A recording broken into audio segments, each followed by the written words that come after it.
اعوذ باللہ من الشیطان الرجیم، بسم اللہ الرحمن الرحیم۔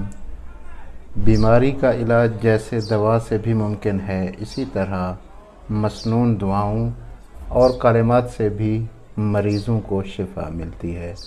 آج کا بہت ہی آسان اور سادہ عمل ہے۔ اس کا طریقہ کچھ اس طرح سے ہے کہ بعد از نماز صبح 45 مرتبہ یعنی 45 ٹائمز اس ذکر کو پڑھنا ہے اور صبر کریں تاکہ سورج طلوع ہو جائے، یعنی سورج کے طلوع ہونے کے بعد 2 رکعت نماز پڑھنی ہے اور وہ کلمات دوبارہ پڑھیں اور مریض پر دم کریں۔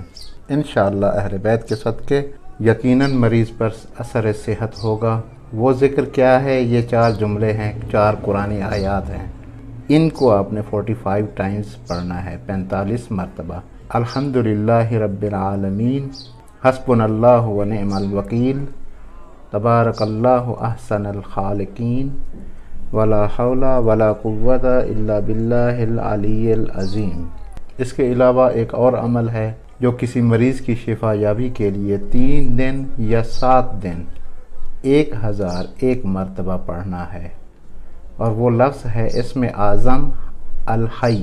حی کو آپ نے 1001 مرتبہ 3 دن یا 7 دن تک پڑھنا ہے، یقیناً شفا یاب ہو جائے گا۔ اس کے علاوہ اگر کھیتی یا باغ پر پڑھیں تو اس کی فصل اور پھل آفات ارضی اور سماوی سے محفوظ رہیں گے اور سال بسال اس کی فصل زیادہ ہوگی۔ حی کو بھی 3 دن یا 7 دن تک 1001 مرتبہ روزانہ پڑھیں۔ اسی طرح اگر کسی کی آنکھ میں درد ہو اور نابینا ہونے کا ڈر ہو تو بھی 1001 مرتبہ 3 دن یا 7 دن تک پڑھیں۔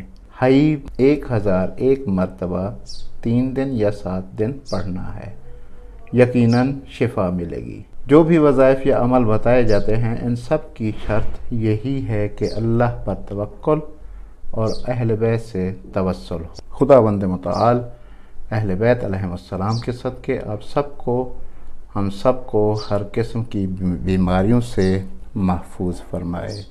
اللہم صلی علی محمد و آل محمد وعجل فرجہم۔